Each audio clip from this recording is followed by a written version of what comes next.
anankiray izay tsara fantatran'olona rehetrarehetra na pino kristianina zany na pino hafa koa. Ny eglizy loteriana mitondra anarana hoe Evangelical Lutheran Church in America na ELCA, izay foibeny loteriana maneran-tany any États-Unis, dia namoaka tamin'ny daty 20 Aogositra tamin'ny 2009 tamin'ny taona lasa zany. Nisy latsabato izay nataony ireo mpikambana maharitra ao amin'ny fiangonana. Rehefa nandeha ny ady hevitra ka niafara tamin'ny latsabato 559 voix contre 451, nandresy ireo olona izay mandala fa ny olona PD na lahy manambady lahy zany sy ny lesbienne na vavy manambady vavy dia mahazo mandray andraikitra ho pretra na mpitoroteny any l'eglize zany. Io vaovao io dia nitondra faisana be amin'ny mpino kristianina izay mandala ny loteriana izay manaradia ny Martin Luther. Ny secte na antokom-pinoana loteriana dia noforoniny Andriamatoa Martin Luther tamin'ny taona 1512. Tsara marina eto fa ireo olona rehetrarehetra manaraka ny finoana loteriana any États-Unis dia miisa eo amin'ny 4,6 millions. Tamin'ny ady hevitra lehibe izay natao tany États-Unis io, nilaza i Andriamatoa John Brook fa tsy isika loteriana no eglize na fiangonana voalohany izay manaika an'io décision io, fa efa nanaika talohantsika ny eglize episcopaly amin'ny fandraisana ireo PD na lesbienne zany. Mbola tao anatin'io ady hevitra io nilaza évêque anankiray avy amin'ny congrégation ny Illinois any États-Unis zany. Nilaza izy manao hoe raha ohatra ka nanontaniantsika Jesosy Kristy tamin'ny décision na fanapahan-kevitra izay niraisitsika androany ty amin'ny fanekena ny PD sy lesbienne lasa ho pastera, mba namaly Jesosy Kristy fa izy dia manaika any zany décision izany. Rehefa tapaka ny fanapahan-kevitra momba ny fandraisana ireo PD sy lesbienne hitondra fivavahana any ampiangonana dia tsy niandry ela koa ny firenena anankiray antsoina hoe Suède fa tonga de nandray antanana i Eva Brune 10 taona. Vehivavy io dia tsara marina eto manambady vehivavy hafa koa izy na antsoina amin'ny teny frantsay hoe lesbienne. Izy dia vehivavy voalohany mpitondra na mpitoroteny any ampiangonana izay nekena ampahabe maso. Ny vaovao mampalahelo dia mbola ao anatin'ny baibolindreo ihany no misy ny andininy anankiray ao amin'ny Lévitique chapitre 18 milaza manao hoe tu ne coucheras point avec un mâle comme on couche avec une femme, c'est une abomination. Raha zaventsika amin'ny teny gasy izany dia aza mandry amin'ny lehilahy toy ny fomba fandriana amin'ny vehivavy fa fahavetavetana izany. Izay ny vaovao azo arosatsika amin'ny ity fandaharana anankiray ity, ka hitatsika ny fivoaran'ny finoana kristianina amin'izao fotoana zao, ka anjarany tsirairay no mandinika amin'ny vaovao izay nentina tamintsika teo. I Andriamatoa John Mill dia anisan'ireo théologien biblique nampikaroka baiboly. Izy dia olona voalohany nandray andraikitra tamin'ny fandinihana sy fampitahana ny kopia tranaina indrindra momba ny baiboly ary nandany 30 taona tamin'ny asa izany izy. Rehefa tapitra ny fandinihana nataony dia nilaza izy fa misy 30,000 na 30,000 ny tsy fitovizana misy rehetra tamin'ny ireo manuscrit rehetra izay nidinihany mikasika ny testamenta vaovao.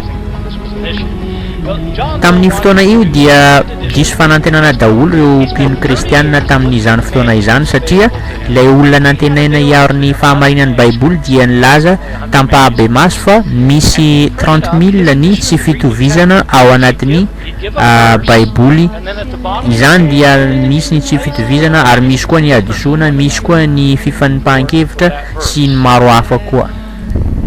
Rehefa nanao fandikana izany izy dia tsy maintsy nitady ny kopia hatraniana indrindra ka teo no nahitana ny tsy fitovizana maro samihafa. Betsaka tamin'ny kristianina tamin'izany fotoana zany dia nanometsina azy nanao hoe ianao dia miezaka mampihely ny fisalasalana amin'ny fony kristianina rehetra amin'ny fitenenanao fa tsy marim-pototra ny baiboly.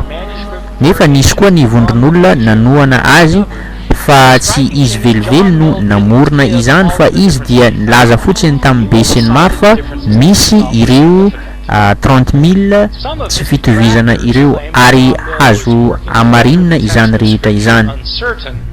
Raha mametraka fanontaniana aminareo aho manao hoe firy ary ny isan'ny adsoana amin'ny manuscrit eo am-pelatanantsika amin'izao fotoana izao.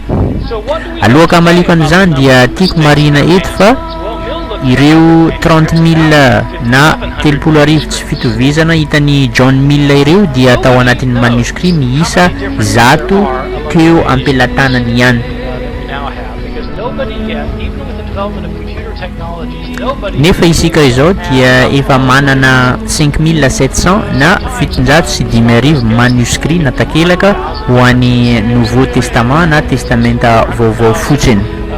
Ny valiny dia tsy fantatray fa izy dia misy ary andrivony koa satria izahay dia mbola eo am-pikajina ireo tsy fitovizana hadisoana sy fanipahan-kevitra ireo.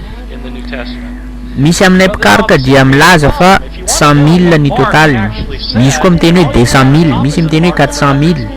Ny zavatra tiako amaliana izany fotsiny efa no amarinay izany ny hoe ny isan'ny tsy fitovizana eo amin'ny manuscrit-ntsika dia betsaka noho ny teny rehetra ao anatin'ny boky testamenta vaovao rehetra izay miisa 720 izany.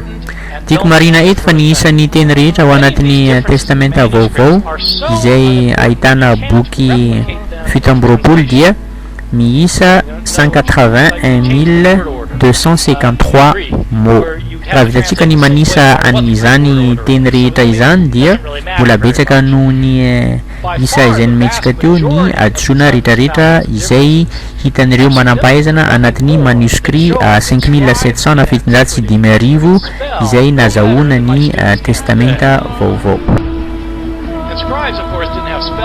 Raha mampiasa saina tsara isika dia hitantsika fa miteraka olana goavana ny fisiany tsy fitovizana betsaka izay nitanisantsika teo satria atsika dia tsy mba manana ny original nefa ny kopia izay eo am-pelatanantsika dia feno diso. Ahoana ary no ahafantarantsika ny tena marina amin'ny teny izay heverina avy amin'ny Andriamanitra.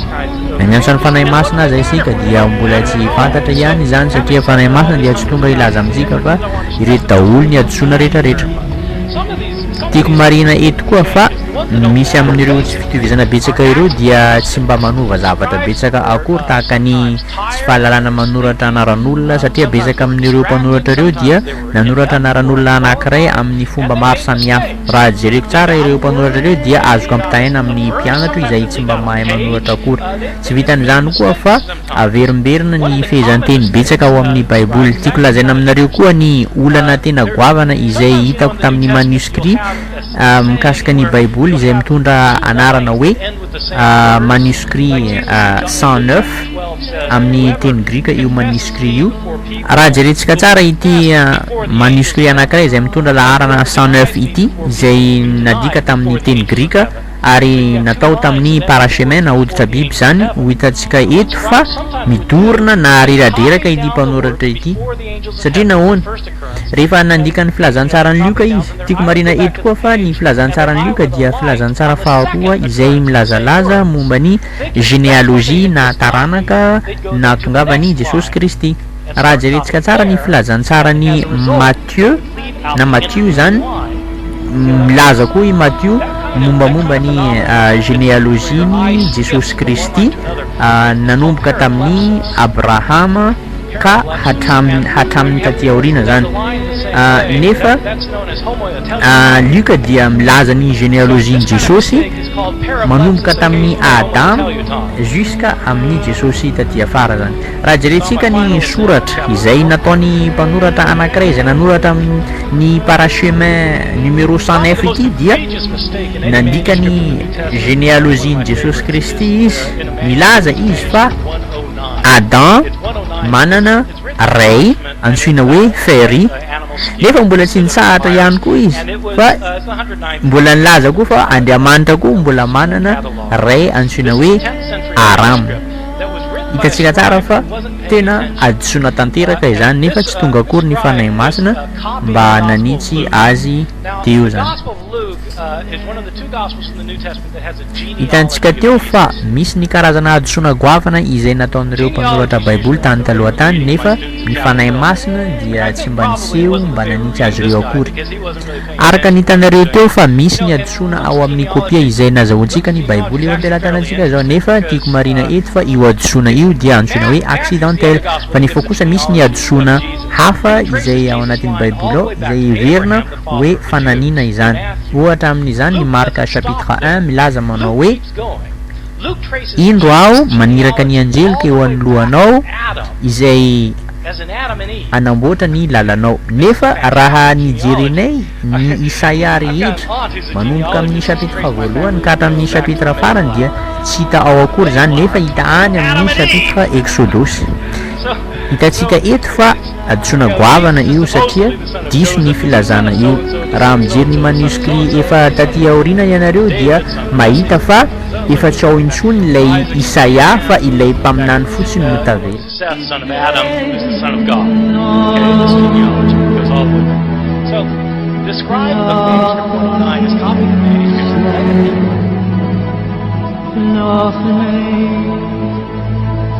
No.